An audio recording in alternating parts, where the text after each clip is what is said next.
দৌলতপুরে নারী সমাবেশ, উঠান বৈঠকে সায়লা কবির।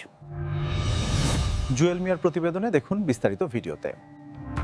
মানিকগঞ্জ জেলার দৌলতপুর উপজেলার খুলশী ইউনিয়নের বিষ্ণুপুর গ্রামে মা বোনদের সঙ্গে উঠান বৈঠক করেছেন মানিকগঞ্জ ১ আসনে ধানের শীষের মনোনীত প্রার্থী জননেতা এস.এ. জিন্না কবিরের সহধর্মিণী সায়লা কবির। বুধবার বিকেলে আয়োজিত এই উঠান বৈঠকে এলাকার নারী ভোটারদের সঙ্গে খোলামেলা আলোচনা করেন সায়লা কবির। তিনি নারীদের বিভিন্ন সমস্যা, অভাব, অভিযোগ ও প্রত্যাশার কথা মনোযোগ দিয়ে শোনেন এবং তার সমাধানে কাজ করার আশ্বাস দেন। বৈঠকে সায়লা কবির বলেন, নারীদের সম্মান, নিরাপত্তা ও ন্যায্য অধিকার নিশ্চিত করাই আমাদের রাজনীতির মূল লক্ষ্য। একটি মানবিক ও কল্যাণমূলক সমাজ গঠনে নারীদের সক্রিয় অংশগ্রহণ অত্যন্ত গুরুত্বপূর্ণ। এ সময় স্থানীয় নারী নেত্রী ও গণ্যমান্য ব্যক্তিরাও উপস্থিত ছিলেন। উঠান বৈঠককে কেন্দ্র করে গ্রামে ব্যাপক উৎসাহ ও ইতিবাচক সাড়া লক্ষ্য করা যায়।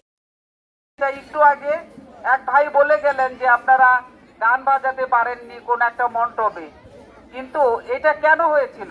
17 বছর, যেটা বিগত 17 বছর অনেক কিছুই আপনারা সম্মুখীন হয়েছেন, কিন্তু আপনারা ধানের শীষে ভোট দিয়ে দেখতে পাবেন যে আপনাদের কি এখন কোনো সমস্যা হচ্ছে? আগে আমি সেটা বলি, কোনো সমস্যা কি হচ্ছে? আপনারা সামনে আরো ভালো থাকবেন, আপনারা ধানের শীষকে জয়যুক্ত করবেন। আর আপনাদের প্রিয় নেতা এস.এ. জিন্না কবির আপনাদের জন্য অনেক দূর পর্যন্ত, আমার আগে সেইখানে 10